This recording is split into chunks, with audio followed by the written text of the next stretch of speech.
Cerita misteri kali ini mengisahkan tentang perjuangan seorang wanita, sebut saja namanya Sekar, agar terlepas dari pengaruh ilmu hitam dari Tanah Karu. Iya, Sekar telah 7 tahun menderita akibat santet Tanah Karu. Sudah 19 dukun sakti dan kiai pernah mencoba untuk mengeluarkan 3 makhluk gaib yang bersemayam dalam tubuh Sekar, tapi semuanya gagal. Penderitaannya berakhir setelah ia membangun rumah tangga sendiri, dan inilah kisahnya. Penderitaan yang harus dilaluinya selama 7 tahun akibat keganasan ilmu santet dari dukun Batak paling sakti. Kisah ini bermula saat keluarganya Sekar pindah ke lingkungan Pondok Bantuan, Tanjung Sari, Kota Medan. Peristiwa ini terjadi sekitar tahun 2000. Saat itu Sekar masih duduk di bangku kelas 3 SMP. Di sekolah, Sekar dipercaya sebagai sekretaris OSIS karena Sekar memang suka berorganisasi. Setelah 2 minggu tinggal di Tanjung Sari, Sekar berkenalan dengan seorang tetangga, sebut saja namanya Vano, yang kemudian menjadi saudara angkatnya. Saat itu, Vano sudah duduk di bangku kelas 2 SMA. Suatu hari, Vano mengajak Sekar untuk bergabung di remaja masjid di lingkungan mereka, yaitu Ikatan Remaja Masjid Al-Kautsar. Sekar mengikuti ajakannya dan malam Kamis itu, Sekar sudah resmi menjadi anggota Ikatan Remaja Masjid. Sekar pun berkenalan dengan para anggota Ikatan Remaja Masjid yang lain. Sudah menjadi tradisi di Ikatan Remaja Masjid, jika ada anak perempuan yang menjadi anggota, maka anggota laki-laki berusaha merebut hatinya. Termasuk juga Sekar. Baru saja menjadi anggota Ikatan Remaja Masjid, malam itu Sekar sudah diantar pulang ke rumah oleh banyak anak laki-laki. Sekar layaknya kembang desa.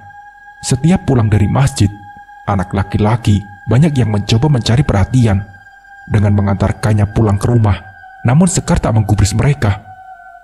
Di antara anak laki-laki yang mencoba mengambil hatinya, ada seorang pemuda yang sebut saja namanya Wisnu. Ternyata, diam-diam, Wisnu telah jatuh cinta kepada Sekar. Wisnu memang anak yang terpandang. Ayahnya adalah mantan pejabat di salah satu instansi pemerintah. Tapi dari rumor yang beredar, ibunda Wisnu yang bahkan sudah pernah haji justru bersekutu dengan setan. Ibunya Wisnu yang kerap dipanggil Bu Haji ini kebetulan adalah teman pengajian Mama Sekar.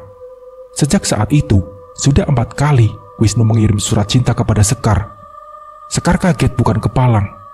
Dia yang seharusnya menjadi sosok kakak karena usianya yang jauh lebih tua, ternyata memiliki maksud lain.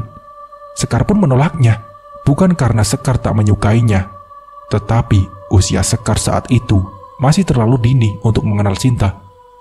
Iya, saat itu Sekar baru berusia 15 tahun. Rupanya ketertarikan Wisnu pada Sekar telah diketahui ibunya. Suatu hari, Bu Haji memberikan makanan berupa gulai ikan kakap ke rumahnya. Awalnya, tak ada rasa penasaran curiga sedikit pun dari Sekar sekeluarga. Mereka juga tidak menaruh curiga ketika Bu Haji berkali-kali membawakan makanan ke rumahnya. Anehnya, seminggu setelah pemberian makanan dari Bu Haji yang terakhir, Sekar justru sering teringat dan membayangkan sosok Wisnu. Pemuda yang semula dibenci itu entah kenapa membuatnya selalu ingin bertemu dengannya. Seminggu kemudian, Wisnu menyatakan perasaannya lagi pada Sekar melalui sepucuk surat cinta. Kali ini, Sekar tak bisa menolaknya. Seluruh hati dan pikirannya seolah sudah dipenuhi olehnya. Sejak saat itu, Wisnu sering menghubungi, bahkan hampir setiap malam menelpon. Tetapi, Sekar tetap berpendirian agar jangan sampai keluarga Sekar tahu tentang hubungan mereka. Karena usia Sekar masih belia, untuk menerima telepon dari Wisnu pun, Sekar harus sembunyi-sembunyi.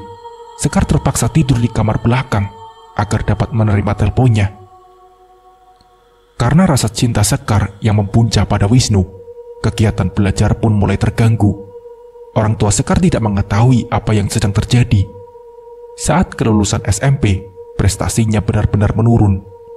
Biasanya Sekar ranking pertama, sekarang turun ke ranking 3. Mamanya mulai merasa curiga dan berusaha mencari tahu sebabnya. Saat itu, mamanya Sekar sangat berharap Sekar bisa diterima di SMA favorit di kota itu, yaitu SMA 1 Medan. Sekar pun menceritakan perasaan cintanya ke Wisnu pada mamanya. Mendengar pengakuan Sekar, Mama sangat terkejut dan tentu saja menantang keras. Sejak saat itu, ponselnya Sekar disita oleh mamanya. Sekar dipingit, tidak diperbolehkan keluar dari rumah tanpa pengawalan dari orang tua. Sementara itu, Wisnu dan ibunya akhirnya tahu sikap kedua orang tuanya Sekar. Rupanya Bu Haji merasa dendam dengan keputusan kedua orang tuanya Sekar. Suatu hari, melalui perantara temannya, Wisnu menyampaikan surat yang isinya adalah memutuskan hubungan mereka. Mendengar keputusannya yang tiba-tiba, Sekar sangat terkejut, hatinya terasa hancur. Padahal hubungan mereka saat itu hanya seperti cinta monyet. Tapi entah kenapa saat itu, Sekar seperti telah kehilangan orang yang paling berarti dalam hidupnya. Sekar selalu teringat dengannya. Lebih parahnya lagi, Sekar jadi terbiasa meninggalkan sholat. Sekar juga mulai kehilangan gairah untuk hidup. Semua keluarganya, termasuk Vanu, merasa heran dengan keadaan Sekar. Kedua orang tuanya pun mulai merasa curiga. Mereka lalu membawa Sekar ke orang pintar.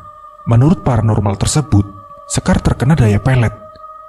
Setelah meminum air putih yang telah dijampi-jampi, keadaannya berangsur-angsur membaik. Sekar pun mulai dapat melupakan Wisnu. Ia pikir segalanya telah berakhir dan Sekar dapat memulai hidup yang baru. Ternyata Sekar salah. Tanpa disangka, saat perayaan ulang tahunnya yang ke-17, Wisnu dan Bu Haji muncul sebagai tamu tak diundang dalam pesta itu, memberikan kue ulang tahun untuknya. Sedangkan Bu Haji memberi hadiah berupa bahan kain dan 1 gelang perak. Karena khawatir terjadi hal buruk, semua pemberian itu tak ia sentuh. Kue pemberian Wisnu diberikan kepada orang lain, sedangkan bahan kain untuk membuat baju dan gelangnya dibakar oleh kedua orang tuanya. Saat Sekar menginjak kelas 3 SMA, Sekar akrab dengan Rino, seorang siswa yang merupakan anggota band di sekolah. Benih-benih cinta pun tumbuh. Mungkin karena itu, Sekar menjadi semangat dan termotivasi belajar. Rupanya, hubungan dengan Rino tercium oleh ibunya Wisnu. Wanita yang akrab disapa Bu Haji ini kembali membuat ulah.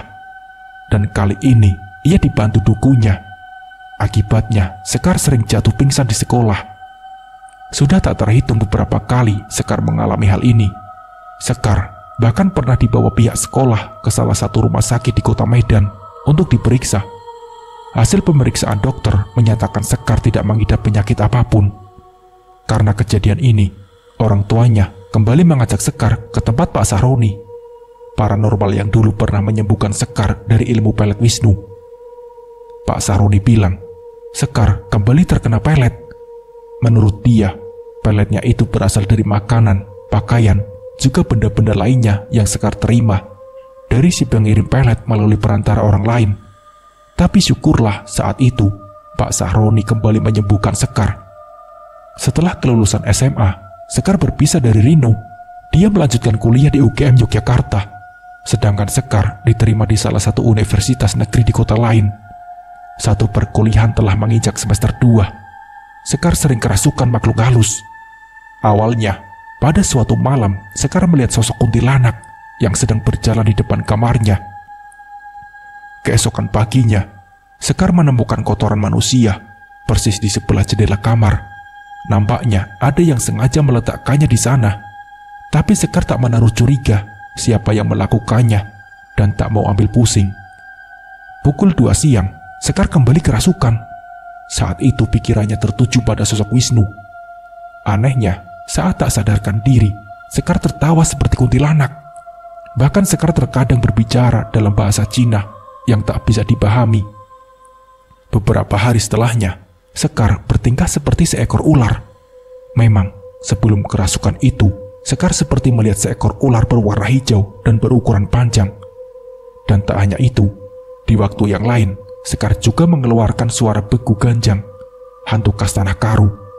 Sangat menakutkan sekali. Sejak saat itu, hari-harinya ditemani kerasukan makhluk halus.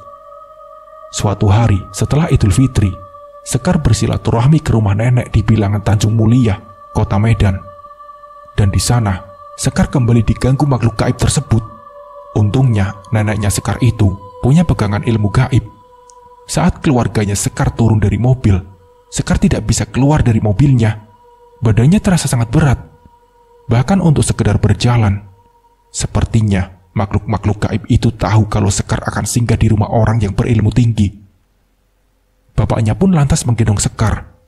Anehnya, saat memasuki rumah nenek, tiba-tiba Sekar tertawa cekikikan seperti kuntilanak. Nenek yang paham keadaannya mencoba berkomunikasi dengan makhluk yang bersemayam dalam tubuhnya. "Kenapa kau masuk ke tubuhnya?" tanya nenek. Sekar meronta-ronta seperti sedang kesakitan. Nenek pun melanjutkan pertanyaannya. "Siapa yang menyuruhmu?" ucap sang nenek. Sang makhluk gaib menjawab dengan singkat. "Bu Haji, Bu Haji," jawabnya. "Dari mana asalmu?" tanya nenek. Dengan tegas, makhluk itu menjawab. "Aku datang dari Tanah Karo," jawabnya. "Apa tujuanmu?" tanya nenek sambil matanya melotot. "Aku akan menghancurkan hidupnya. Bu Haji dendam, makanya jadi perempuan jangan sombong," kata sang makhluk gaib itu. "Karena dia tidak mau menerima cinta dari anak Bu Haji?" tanya nenek. Nenek mencoba mengorek keterangan darinya. "Lalu, kau ini siapa?" tanya nenek kembali. "Aku Begu Ganjang, suruhan Bu Haji," jawabnya dengan lantang. Mendengar dialog nenek dengan makhluk yang merasuki tubuh Sekar, semua keluarganya sangat terkejut. Mamanya Sekar pun menangis. Terbukti sudah dugaan orang tuanya Sekar bahwa Bu Haji lah biang keladinya. Nenek mengeluarkan makhluk tersebut secara paksa dengan sebilah keris keramat miliknya. Sang Begu Ganjang dan kuntilanak yang ada dalam tubuh Sekar menjerit keras. Sejurus kemudian, mereka pun pergi dari tubuh Sekar dan Sekar tersadar kembali. Sialnya, saat perjalanan pulang dari rumah nenek, Sekar kembali kerasukan. Bapaknya menelpon nenek dan menjelaskan keadaannya. Beliau menyarankan Sekar dibawa ke tempat Buya, seorang guru ngaji di daerahnya. Di sana, Buya berusaha mengeluarkan makhluk-makhluk itu lagi. Ketika ditanya oleh Buya, lagi-lagi jawabannya sama persis, yakni Bu Haji pelakunya. Setelah disembuhkan oleh Buya, Sekar pingsan sampai keesokan harinya. Buya memberikan sebuah cincin untuk pegangan karena masih dalam suasana lebaran. Keesokan harinya, Sekar kembali diajak bersilaturahmi ke tempat keluarga ibunya. Di siang hari yang terik setelah azan zuhur, Sekar kerasukan lagi. Sekar kembali diobati oleh seorang dukun wanita yang kebetulan bertempat tinggal di daerah sana. Orang pintar itu menyuruh Sekar agar besok ia mandi kembang. Tak lupa menyediakan benang 7 warna dan kembang 7 rupa. Benang tersebut kemudian dirajah untuk diletakkan di pinggangnya. Benang tersebut tidak boleh dibuka atau dilepaskan sebelum kau menikah, suruh sang orang pintar itu. Dia juga mengingatkan, jika keluarga Bu Haji memberikan makanan atau barang dalam bentuk apapun, maka jangan sekali-kali diterima. Setelah diobati orang pintar itu, Sekar memang sembuh. Dan setelah libur panjang berakhir, Sekar pun kembali ke kota tempatnya kuliah. Secara singkat, menjelang semester 4, ada seorang laki-laki yang suka kepada Sekar. Namanya sebut saja Hilmi. Saat Hilmi menyatakan perasaannya kepada Sekar, beberapa saat kemudian, Sekar kerasukan lagi. Bahkan saat Hilmi mengunjunginya ke kosan, tanpa alasan jelas, tiba-tiba Sekar mengusir Hilmi. Sekar pun kembali diobati oleh orang pintar. Kali ini, yang mengobati adalah Bu Siti, seorang ibu dari teman kuliahnya yang kebetulan biasa mengobati orang-orang kerasukan. Bu Siti menyuruh keluarga Sekar membuka tali benang yang ada di pinggangnya, berikut cincin yang diberikan Buya tempo hari. Alasannya, benda-benda tersebut justru mengikat makhluk-makhluk halus tetap berada di tubuhnya. Sayangnya, setelah kedua benda itu dilepaskan dari tubuh Sekar, justru penyakitnya itu semakin parah. Sekar lebih sering kerasukan lagi selama 1 minggu. Selama itu, sudah 9 orang pintar yang mencoba mengobatinya dengan berbagai cara, namun tak ada yang berhasil. Sampai akhirnya, Tante Erni menemukan orang pintar di pedalaman hutan yang jauh dari kota. Orang tersebut menyuruh ibunya Sekar untuk mengambil kopi pahit, bawang putih, dan daun kelor untuk dimandikan ke sekujur tubuhnya Sekar. Pada saat mengobati Sekar, orang pintar ini mendapat serangan bertubi-tubi dari makhluk halus yang bersemayam di tubuh Sekar. Dan saat itu juga, kedua orang tuanya Sekar disuruh berzikir semalam suntuk membantu pengobatannya. Katanya, kalau mendengar bisikan atau sesuatu yang aneh, jangan dihiraukan agar pengobatan Sekar berhasil. Sekitar pukul 2 dini hari, kedua orang tua Sekar mendengar suara letupan di atap rumah. Namun mereka tetap berzikir.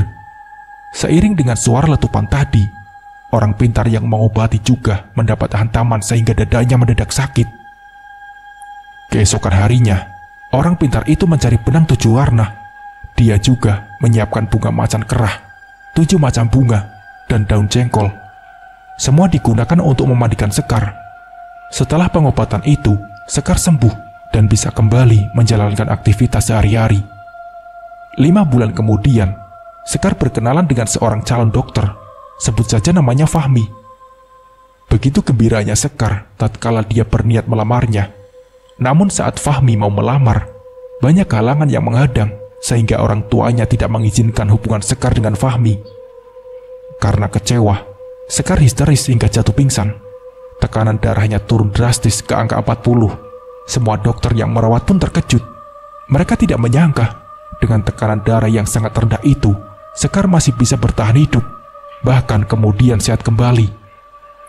Kejadian aneh tidak berhenti sampai di situ. Saat Sekar menjadi panitia ospek di kampus, Sekar kembali kerasukan. Sekar dibawa pulang ke rumah oleh teman-temannya. Di rumah, selama 3 hari berturut-turut, Sekar kerasukan. Sampai akhirnya, keluarganya Sekar kembali memanggil orang pintar di pedalaman yang pernah mengobatinya beberapa waktu lalu. Namun kali ini, beliau tidak berhasil membuatnya sembuh. Orang tuanya Sekar pun mencoba mencari orang pintar lainnya, namun juga tak kunjung sembuh. Di kota Medan, Sekar diobati oleh Pak Sabirin yang tinggal di bilangan Tanjung Sari. Oleh Pak Sabirin, Sekar dimandikan dengan kembang macan kerah selama 3 hari berturut-turut. Setelah ritual digelar, Pak Sabirin mencoba mengeluarkan makhluk jahat yang bersemayam di tubuhnya.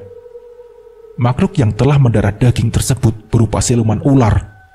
Kedua orang tuanya Sekar pun turut menyaksikan proses mengeluarkan makhluk itu. 3 hari kemudian, Sekar kembali diobati Pak Sabirin. Di malam terakhir setelah mandi, orang tuanya diperintahkan untuk berjaga agar Sekar tidak disetubuhi oleh begu ganjang.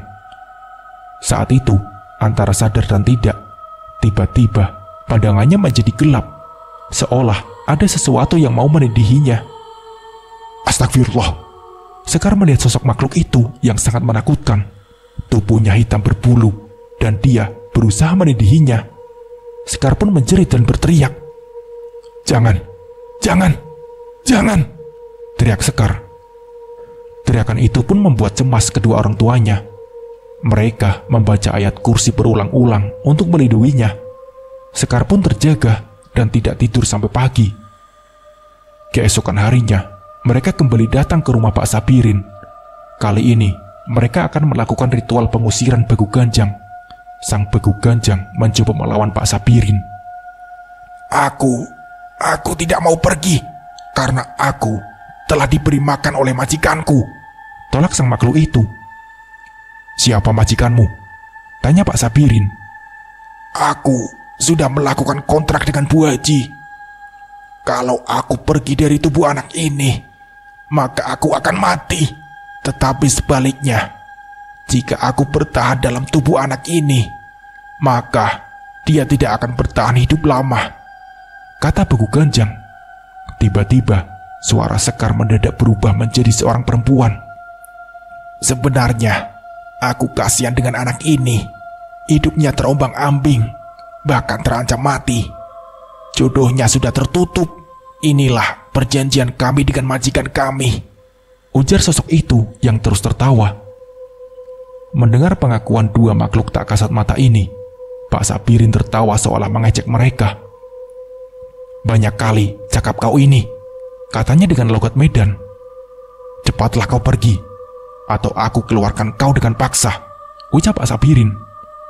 Begu ganjang pun menolak dengan berkata, aku tidak akan keluar. Aku selamanya akan ada dalam tubuh anak ini, ucapnya. Mendengar ancaman itu, Pak Sabirin menyangkal. Makhluk bodoh, sebentar lagi majikanmu jatuh miskin dan melarat akibat perbuatannya sendiri, dan kau tidak akan diberi makan lagi olehnya.